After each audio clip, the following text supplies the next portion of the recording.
Cela semble bizarre, mais en apparence, la France était jusqu'ici très attentiste sur la situation du Cameroun.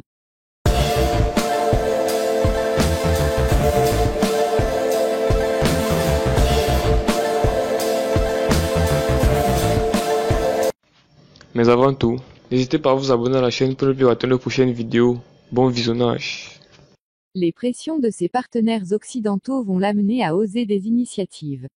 Il y a des coïncidences quand même troublantes sur la situation actuelle du pays. Et la semaine dernière nous a livré 2 cas d'école.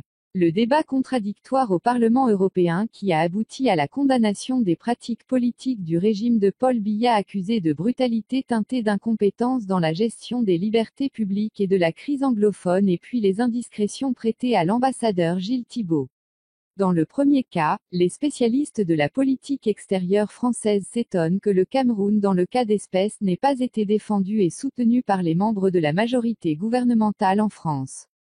Le travail a été sous-traité à 2 députés de l'opposition, notamment des élus du Front National qui se sont retrouvés à lire le plaidoyer qui en temps normal, devrait être porté par la France officielle dont le soutien est pourtant totalement acquis au régime en place à Yaoundé.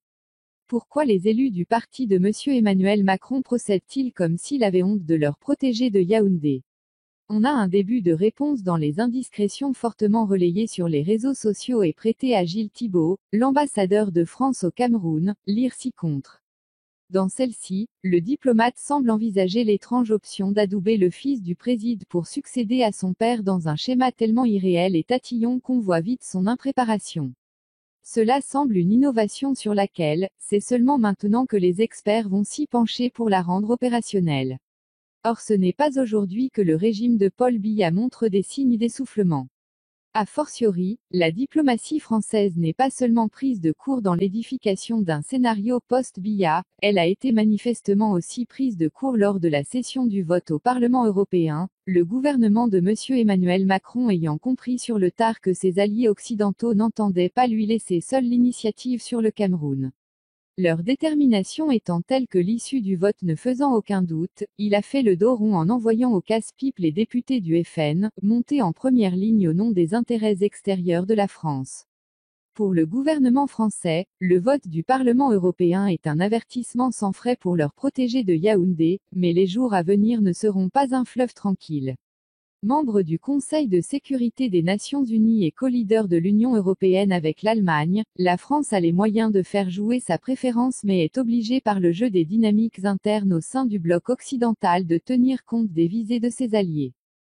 Les États-Unis, l'Allemagne justement et la Grande-Bretagne ne font plus mystère de leur détermination à obtenir l'alternance au Cameroun.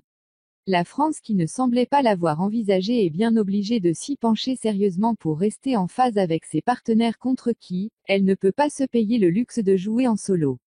Pour garder la main, la France va d'ailleurs être obligée d'aller un peu plus vite que ses partenaires parce qu'elle a le plus à perdre dans une éventuelle redistribution, incontrôlée, des cartes dans le golfe de Guinée en proie à des appétits divers. Depuis la colonisation, indifféremment des gouvernements qui se succèdent à Paris, il y a une convergence sur la politique africaine de la France.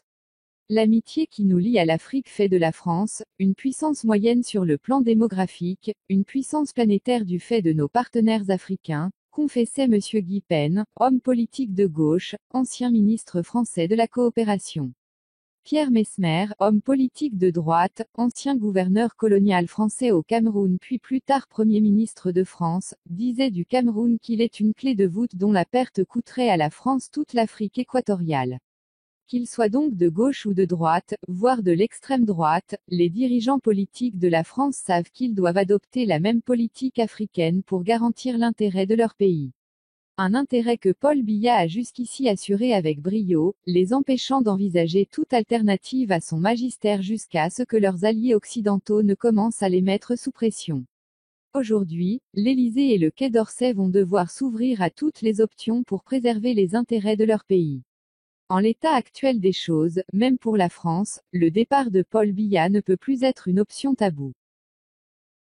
Si vous avez aimé, n'hésitez pas à vous abonner à la chaîne, à liker et laisser un commentaire, merci.